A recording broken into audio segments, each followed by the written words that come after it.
And much to the chagrin of all of us trying to watch Caitlin Clark play for the Indiana Fever, we had to sit through a series of those awful commercials. Whoa. But we survived somehow. We survived. All the while going, where the hell is Caitlin Clark's marketing at? This was the funniest part. Angel Reese's body language changed when she heard Caitlin Clark's name. Watch this. Caitlin Clark, and Dominique Malonga, get up here, both of you. 5 threes to start this game. You really set the tone. Your team wanted to win. Why was it so important to you? This is supposed to be fun, but you guys were super competitive. I think we just wanted to put on a show for all the fans, so we wanted to make it fun. President, we got a president! You're the second player to ever play them after this other young girl. But yeah. For real? Yeah. And I'm about to wear these right now too. Tonight. Yeah, put her. That's why I said They go my feet. Courtney's gonna make shots from 40 tonight. Okay, you need to hold it down, bro. I'm wearing these tonight. Stop playing. Thank you. Appreciate it. A'ja Wilson has 3 MVPs, 2 rings, and a finals MVP resume most players would trade anything for.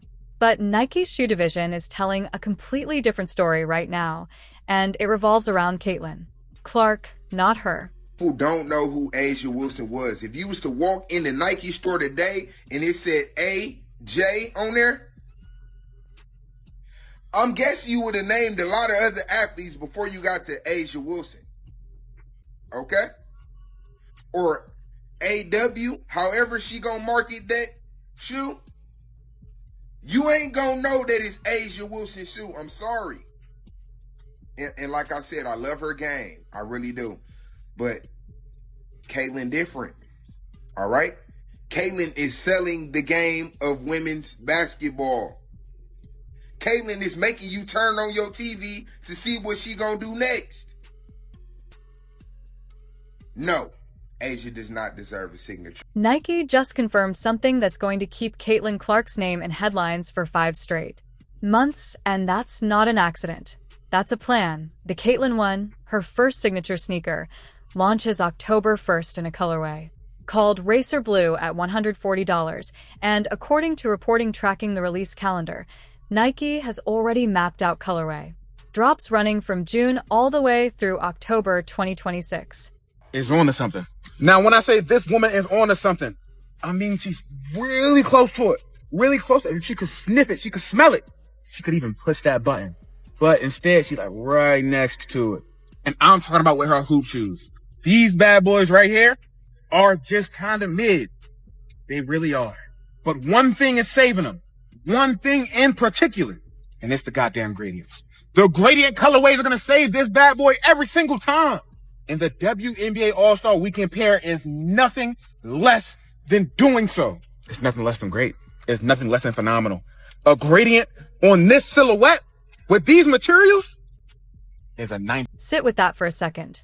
Most signature sneakers get one big release date. There's a hype window, a wave of unboxing videos, a couple weeks of buzz, and then things quiet down until the next model shows up a year later. That's how it's worked for basically every athlete's shoe in recent memory. Clark's rollout is built the opposite way. The Caitlin ones just keep getting crazier and crazier, ladies and gentlemen. Did you see the new Caitlin ones that Clark was wearing at the All-Star game? Look at the colors. Caitlin Clark, you are out here going crazy with the shoes, bro. Okay, I thought the purple was my favorite, but I don't know now. This one might be my favorite. Clark, your shoe game is going absolutely bananas, man. Preview to the All-Star game. These was the last ones, bro. These ones the other day. The yellow ones, bro. The blue. The Caitlin ones are legendary. Ladies and gentlemen, Caitlin Clark, the face of the league, the most electrifying, with the best shoe in the game, Clark. What other color? Caitlin Clark, what other colors? Instead of one launch moment, Nike spaced this thing out so there's always a fresh colorway story landing right when the last one starts fading off the timeline. That's not how you treat a product you're unsure about. That's how you treat something. you already know is going to keep. We can get. It releases on October 1st this year for $140, so that's basically around 8 to 9K here, even if it's 135 global. We have a first here. Nike introduces an Opticast upper for those C's and 2's at the other side. The double stack swoosh logos here are a nod to her name, which is CC, Caitlin Clark, which is also the logo, double stack, as you can see right there. Will feature a Cushlon midsole and Air Zoom Turbo at the forefoot, so I hope this is good. And there are hidden messaging in the underfoot, such as shoot more threes from anywhere, and it was never a long shot. Even Travis Scott has his own Caitlin Clark thing right now. He wore the black joints. That is an amazing call. Priced at $140 for adults in North America, with a shoe confirmed to sell through the sneakers app along. With retailers like Foot Locker and DSG, and that price point matters more than people realize. Nike doesn't put a $140 tag, the same range reserved for top-tier men's signature basketball shoes, on a product it doesn't fully believe in.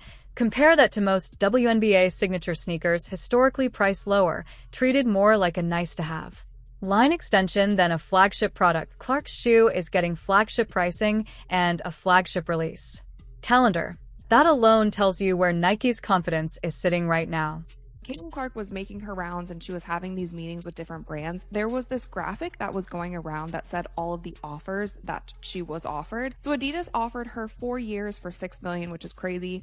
Puma walked away when they were told that the bidding would start at $3 million per year. Under Armour offered her 4 years for $16 million, which was actually year by year the biggest offer that she got. And then Nike, which is obviously the offer that she took, was 8 years for $28 million. Now, we've talked about this a million times. I still think getting Caitlin Clark for $28 million for 8 years is the biggest steal in sports history. I think Caitlin Clark is. Now stack that next to A'ja Wilson's situation, her Nike deal, and the shoe line that eventually came out of it.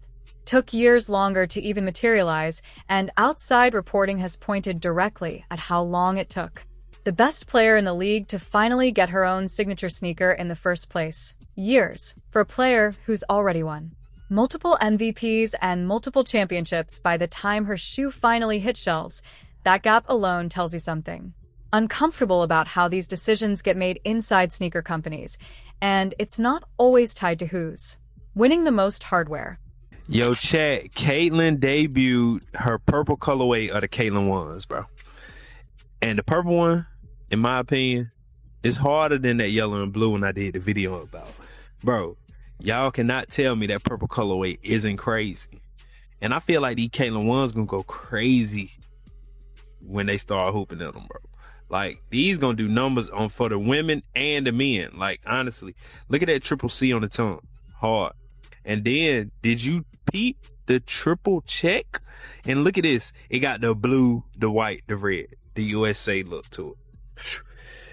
Caitlin Clark. To be fair to Wilson here, because this isn't about pretending her shoe flopped, her sneaker line isn't dead on. Arrival. The original A1 sold out in under 5 minutes when it dropped in May 2025, and it ranked second among the best-selling new basketball models tracked on StockX earlier this year, trailing only Ja Morant's shoe. That's a legitimate, strong debut for any signature shoe, women's or men's. She followed that up with a second signature model, the A2, releasing globally in May 2026 with expanded sizing and upgraded tech to match the demand. That's a real functioning signature line built around a genuinely great player. Nobody should pretend Wilson's shoe business is some kind of failure because it. These shoes you got on, are these the A2s? These are the A2s. They're the new A2s. Haven't really given them a name yet. But yeah, these are the A2s. They're gold. Pretty fitting, you know. Get them roach stumpers out. Get them roach stumpers out on my camera. Get them roach stumpers out. What went into the design for the A2? Ooh, when it came to the A2, I wanted to first listen to the consumer. Obviously, the one was a little snug, so two, we made sure that it was comfortable. We got an Air Zoom bag in the mail. And then I wanted it to be cute. I wanted to add a little bit more design to it. So as you see, it's a little snake skin, little dazzle there. So yeah, we wanted it to be cute, comfortable, but also. But here's where the comparison gets uncomfortable for her camp, and it's not about sales figures. On release day, reporting on the A1 noted it had become the 5th most popular on-court sneaker choice among WNBA players. And that sounds fine until you actually sit with what 5th place means when you're supposedly carrying the title of face of the league. 5th, not 1st, not the shoe every teammate reaches for automatically. And that's the part that actually stings more than any sales chart could, because this isn't about weather. The shoe sells out on a Tuesday morning drop.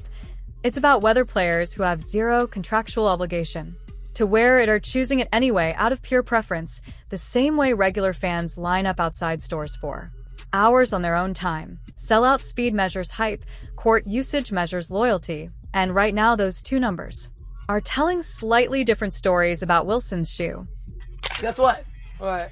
I was in practice and Caitlin Clark came up to me and said, hey, if I give you my shoes, you'll wear them? I said, hell yeah, I need every fucking color. I said, I need all the bright colors. She said, I got all the bright colors for you. I'm going to send you everything. I said, oh my mama, that'll be my new shoe. I'm about to wear them bitches. You send me all her new drops? Nigga, what? Hello? It's a hello. Size 9. Don't forget about me. Size 9 over here. Bitch, I would wear all them bitches. Faithfully, that'll be my new shoe. I swear to God.